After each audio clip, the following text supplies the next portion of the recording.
দশম শ্রেণীর পরিমিতি থেকে একটা অঙ্ক দিচ্ছি। সেটা হচ্ছে আমাদের প্রশ্নটা ছিল কিরকম, একটু প্রশ্নটা বলতেছি আমি। প্রশ্নটা ছিল তোমার একটি বর্গক্ষেত্রের পরিসীমা একটি আয়তক্ষেত্রের পরিসীমার সমান।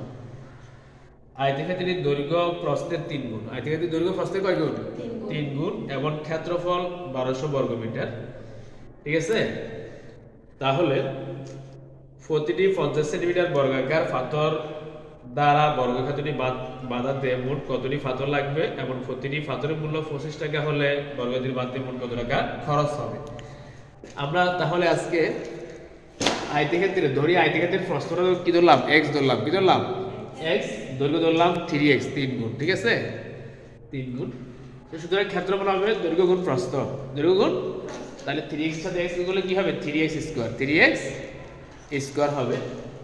তো প্রশ্ন মতে 3s স্কয়ার সমান 1200, s স্কয়ার সমান 3টা এখানে ভাগে চলে গেল, তাহলে এখানে 400 থাকে। s স্কয়ার সমান 400 আর x সমান √400 হলে এখানে বর্গমূল করে কি করে?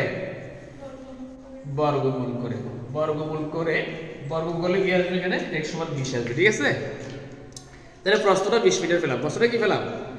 20 মিটার। দৈর্ঘ্যটা হচ্ছে 20 গুণ 3 60 মিটার। ঠিক আছে, তারপরে আসো আয়তক্ষেত্রের পরিসীমা বাইর করব আমরা। আয়তক্ষেত্রের পরিসীমা সূত্র হচ্ছে 2 * দৈর্ঘ্য যোগ প্রস্থ, 2 * দৈর্ঘ্য যোগ প্রস্থ। তাহলে আমরা মানগুলো বসালাম, 160 মিটার কি পেলাম? পরিসীমা পেলাম।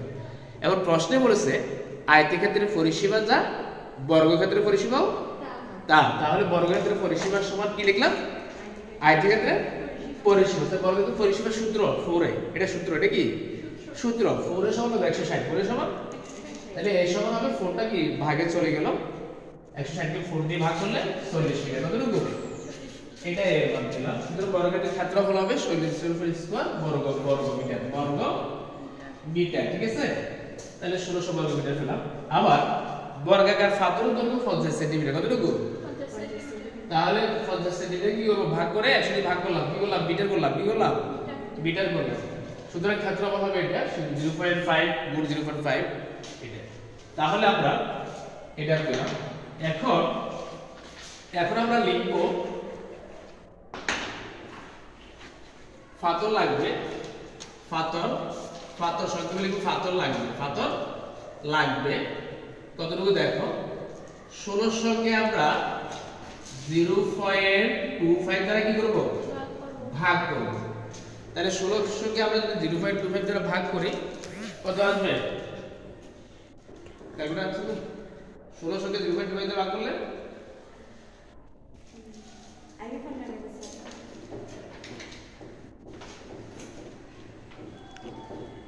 1600 কে 0.25 দ্বারা ভাগ করলে কত আসবে? আচ্ছা, তোমরা যদি এভাবে না পারো আমি তোমাদের দেখাচ্ছি একটা জিনিস। এটাকে আমরা কি করব? একটু খেয়াল করো। দেখো আমরা কি করব? দশমিক তুলে এখানে 100 আছে। কি আসবে? 100। তাহলে এখানে 25 থাকে। কত থাকে? 25 থাকে। ঠিক আছে, কথা বুঝতে পারতেছি? 25 থাকে। তাহলে দেখো 4 25 কত? 4 25 কত? 100। কথা বুঝতেছ না? 4 25 100 না? হ্যাঁ, তাহলে 1600 সাথে 4 গুণ করলে 6400 এত টি। ঠিক আছে, হ্যাঁ, এত টি। তারপর তোমরা একটা কাজ করবা, প্রতিটি পাথরের মূল্যটা হচ্ছে কত টাকা? 25 টাকা না? প্রতিটি পাথরের মূল্য কত টাকা? একটি পাথরের মূল্য 25 টাকা আর 6400 পাথরের মূল্য গুণ করে রেজাল্টটা বাইর করতে। ধন্যবাদ সবাইকে। আজকে এতটুকুই।